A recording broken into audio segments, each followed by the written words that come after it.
मंत्री गणों, ऐसा ही होगा, ऐसा ही होना चाहिए।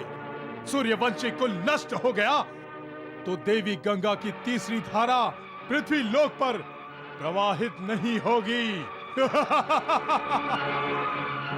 हम राजपुत्र दिलीप को ही मृत्यु के मुख में भेज देंगे।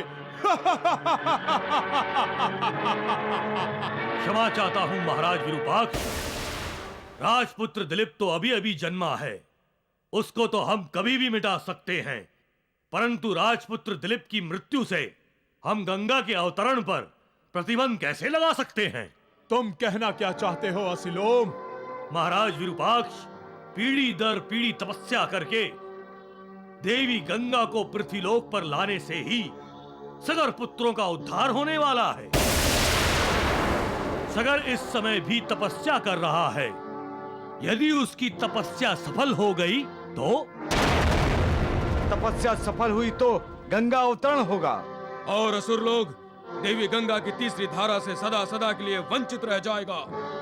ऐसा है तो हम सगर की तपस्या सफल ही नहीं होने देंगे। मंत्री गणों, ऐसा ही होगा, ऐसा ही होना चाहिए। सूर्यवंशी कुल नष्ट हो गया तो देवी गंगा की तीसरी धारा पृथ्वी लोक पर प्रवाहित नहीं होगी। हम राजपुत्र दिलीप को ही मृत्यु के मुख में भेज देंगे। क्षमा चाहता हूं महाराज विरूपाक्ष। राजपुत्र दिलीप तो अभी अभी जन्मा है, उसको तो हम कभी भी मिटा सकते हैं, परंतु राजपुत्र दिलीप की मृत्यु से हम गंगा के अवतरण पर प्रतिबंध कैसे लगा सकते हैं? तुम कहना क्या चाहते हो असिलोम? महाराज विरूपाक्ष, पीढ़ी दर पीढ़ी तपस्या करके देवी गंगा को पृथ्वीलोक पर लाने से ही सगर पुत्रों का उद्धार होने वाला है। सगर इस समय भी तपस्या कर रहा है। यदि उसकी तपस्या सफल हो गई तो? तपस्या सफल हुई तो गंगा अवतरण होगा और असुर लोग देवी गंगा की तीसरी धारा से सदा सदा के लिए वंचित रह जाएगा। ऐसा है तो हम सगर की तपस्या सफल ही नहीं होने देंगे। तपस्या भंग कर दो।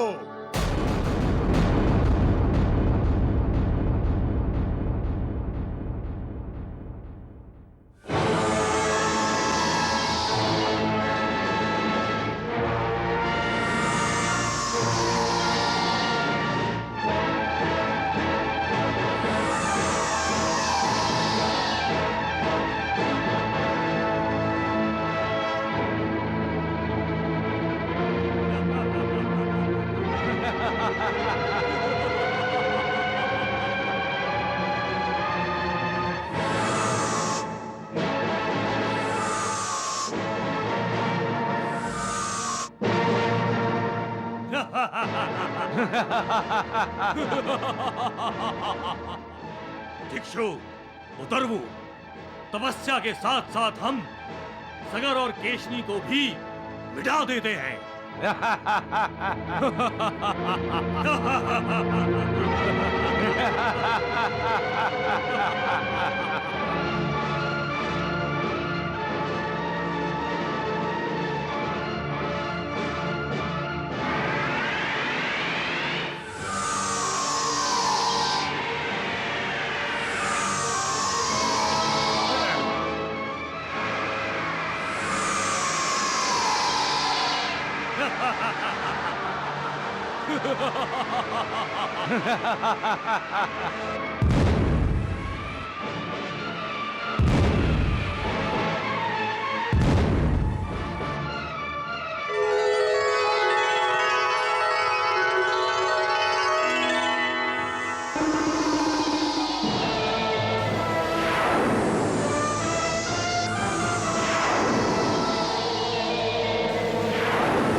इसका अर्थ यह है कि देवता सगर और केशनी की रक्षा कर रहे हैं, परंतु वो कब तक उन दोनों को सुरक्षा कवच प्रदान करते रहेंगे?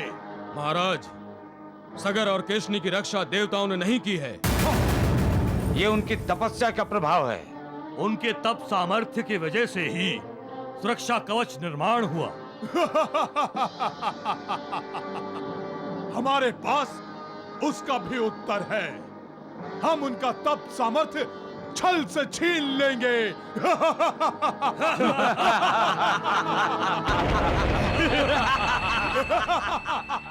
इसकी कोई आवश्यकता नहीं है महाराज।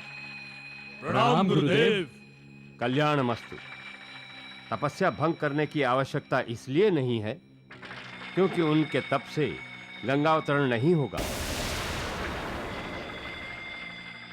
भगवान कपिल ने यह स्पष्ट किया है, जब सूर्यवंशी कुल की पीढ़ी दर पीढ़ी तपस्या करेगी तभी देवी गंगा का पृथ्वीलोक पर अवतरण होगा। और सगर केशनी तो प्रथम पीढ़ी है, और कौन सी पीढ़ी के तप से होगा यह भगवान कपिल ने नहीं बताया है। इसलिए अपनी शक्ति को व्यर्थ मत करो, उसे गंगा अवतरण असुर लोक में कराने के लिए रहने दो। सूर्यवंश कुल की कौन सी पीढ़ी देवी गंगा को पृथ्वीलोक पर लाने में सफल हो सकती है? इसका संकेत मिलते ही अपनी शक्ति का प्रयोग करो और उसे नष्ट कर दो। गंगा अवतरण को अपने आप प्रतिबंध लग जाएगा। फिर हम गंगा मैया की तीसरी धारा को असुर लोक में लेकर आएंगे गुरुदेव।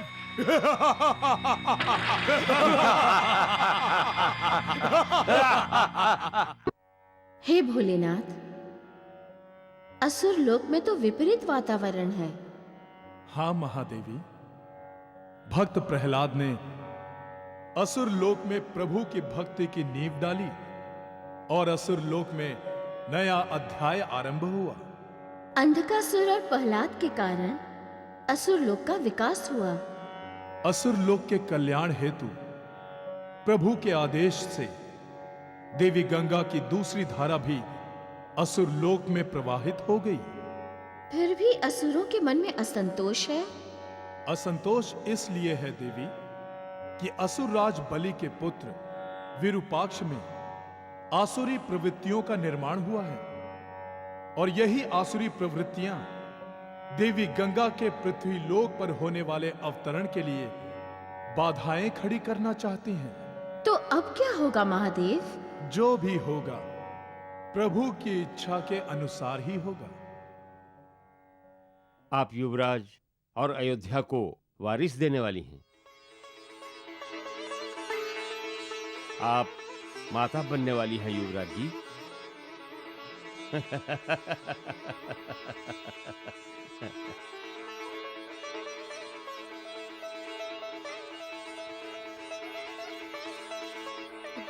आज का दिन बहुत शुभ है अर्ची।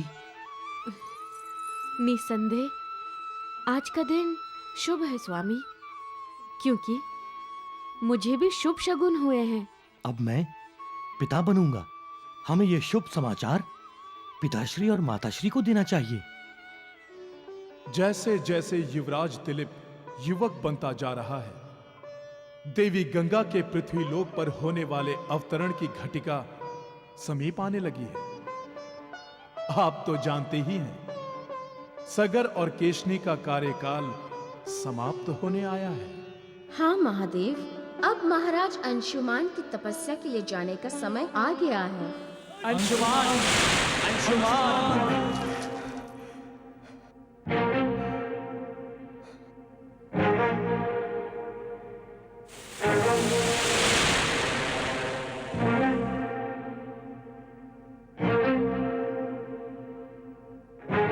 यजुवेंद्र, तुम? हम तुम्हें जागृत करने के लिए आए हैं। मुझे जागृत करने के लिए?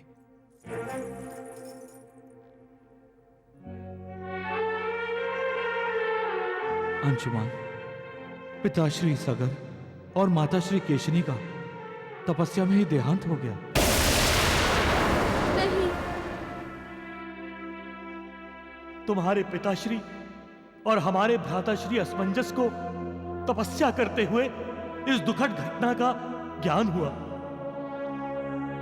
और भ्राताश्री असमंजस ने भी उसी समय तपस्या में ही अपने प्राण त्याग दिए। अब हमें मुक्ति दिलाना तुम्हारा कर्तव्य है अंशुमान। तुम तो जानते हो अंशुमान, अयोध्या की पीढ़ी दर पीढ़ी तपस्या करेगी, तभी गंगा मैया पृथ्वी लोक पर अवतरित होंगी और तभी हमें मुक्ति मिलेगी। तपस्या करो अंशुमान और हमारे पाप नष्ट करो। हमें मुक्ति दो अंशुमान, हमें मुक्ति दो अंशुमान, हमें मुक्ति दो अंशुमान, हमें मुक्ति दो अंशुमान।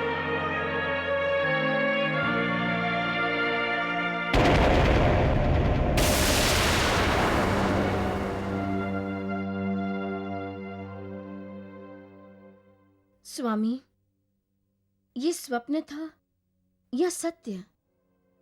सत्य।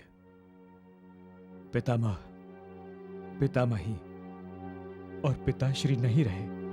अब मैं अपना कर्तव्य निभाऊंगा। अर्थात? मैं तपस्या करने जाऊंगा। स्वामी,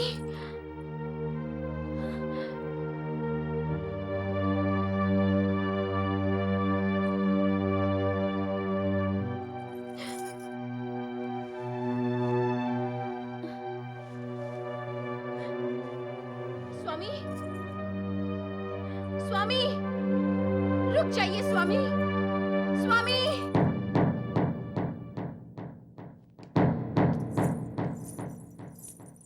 पिताश्री, माताश्री, पिताश्री, कहाँ हैं आप?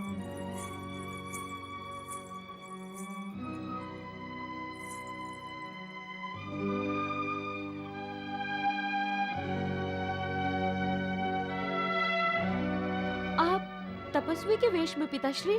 क्या आप तपस्या? इन्हें रोको पुत्र, ये तपस्या करने जा रहे हैं। पुत्र दिलीप, मैं अपना कर्तव्य पालन करने जा रहा हूं। तुम्हारे 60,000 पूर्वज प्रेत योनि में भटक रहे हैं। उन्हें मुक्ति दिलाने के लिए मैं तपस्या करने जा रहा हूं। क्या तपस्या से मुक्ति मिलती है? गंगा मैया को पृथ्वी पर लाने के लिए तपस्या करनी है। अर्थात गंगा मैया पृथ्वी लोक पर अवतरित होंगी, तब हमारे पूर्वजों का उद्धार होगा।